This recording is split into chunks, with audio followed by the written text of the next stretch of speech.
شوف ابارتمون مفتاح تو سامبلومون معناتها راح تشري ابارتمون ملكيتها تبع الدوله ومازال مولاها ما ملكهاش، يعني ما يقدرش يبيعها بالعقد، بس هما في الاصل سكنت اجتماعيه ايجاريه، يعني كاريتهم الدوله للمستفيدين وتبقى باسم هذاك المستفيد وما يقدرش يتنازل لك.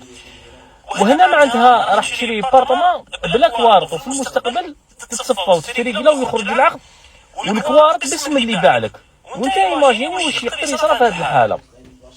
دوكا كيفاش راهم يتباعوا؟ اسهل بيع قانوني صح، بصراحه راهم يتباعوا بطريقه ماشي شرعيه وما تحميش المشتري يعني، وما تنقلوش ثاني الملكيه.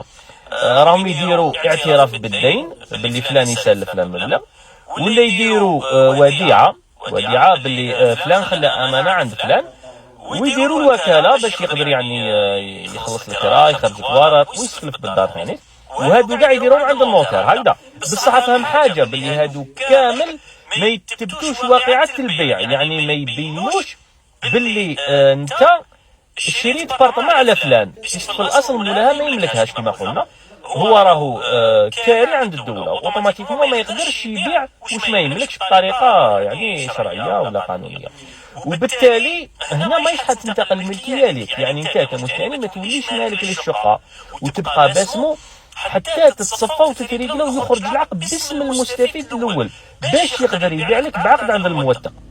صح دوكا لي ريسك شنو هما ولا المخاطر؟ من لي ريسك اللي تقدر تصرا وصرات للناس، روحوا شوفوا الفيديوهات اللي قبل تفهموا، يقدر المستفيد بعد ما يتحصل على الكوارط ويريقليها ويصفيها يدير لك الطرد ويدور عليك، وهذه راهي صاريه على كل حال.